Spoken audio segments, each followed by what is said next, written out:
و متخصصان خارجی و مقامات تاجیکستان میگویند نیروگاه برقیابی راغون برعکس ارزیابی‌های پیشینه قدرتمندتر می شود و می تواند سالانه تقریبا 14 میلیارد و 500 میلیون کیلووات ساعت نیروی برق تولید کند. بر اساس طرح اساسی و ارزیابی بین المللی سال 2014 نیروگاه راغون با 6 اگریگاتی 600 مگاواتی قادر به استحصال 14 میلیارد کیلووات ساعت نیروی برق می شد. اما ارزیابی نو نشان داده است که نیروگاه عظیمترین تاجیکستان از آنچه که قبلا پیش بینی می کردند قدرتمندتر می شود.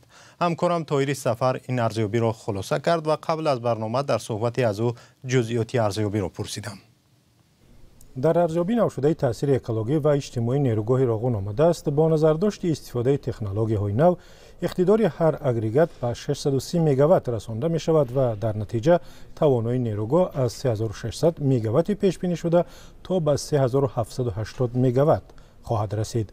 ارزیابی نو را که با مساعدت بانک جهانی تهیه کردند حکومت ماه اوگوست نشر کرد و هدف آن جلب سرمایه خارجی و زودتر یافتن پول برای ساختمان است که حکومت سخت به آن احتیاج دارد. چند پیش نزویس مگزیت یک از نشریه‌های روسیه نوشت که آینده نیروگاه عظیم راغون تحت سوال قرار گرفته است چون بعضی از سرمایه‌گذاران اساسی نیروگاه درباره آینده آن اعراض و ملاحظات دارند و از جمله بانک جهانی به همین سبب جدا کردن پول را برای نیروگاه راغون به تأخیر انداخته است.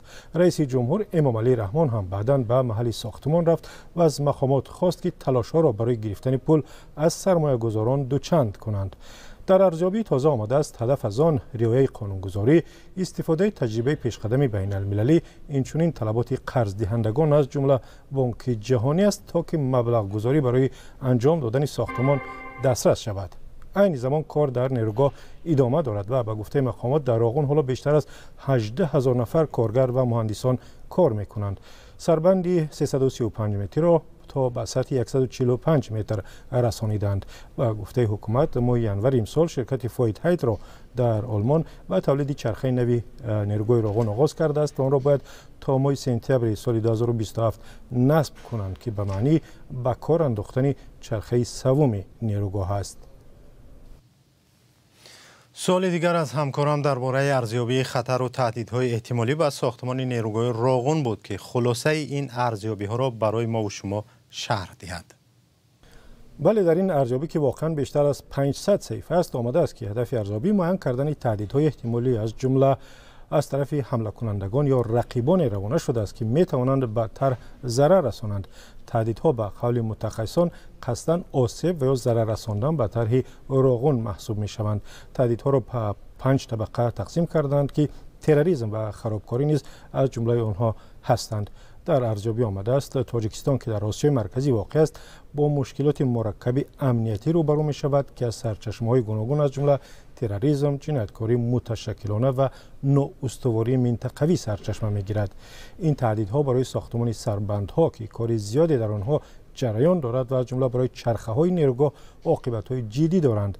یک تهدید دیگر رخنه‌گری و یا به قول مقامات جنایت‌های سایبری و یا کیبرنتیکی است که برای زیربنیادهای مهم تاجیکستان از جمله سربندها و سربندی راغون خطر جدی دارند. در کشور افزایش تهدیدهای سایبری مشاهده می شود. قریب 69% کاربران با تهدیدهای سایبری روبرو می شوند که این بلندترین نشان دهنده در بین کشورهای مشترک المنافع می باشد.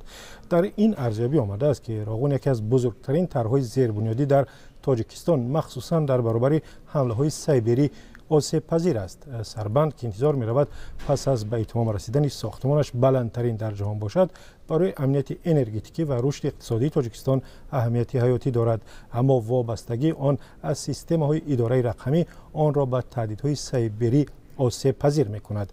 حمله با موفقیت سایبری می تواند سربند را ویران کند که باعث قطع نیروی برق گردد و به میلیون ها آدمی که از نیروی برق سربند وابستند تأثیر رساند. علاوه بر این قطع استحصال نیروی برق می تواند نه تنها برای تاجیکستان بلکه برای کشورهای همسایه که از صادرات نیروی برق وابستند تلفات نظرس اقتصادی به بار آورد.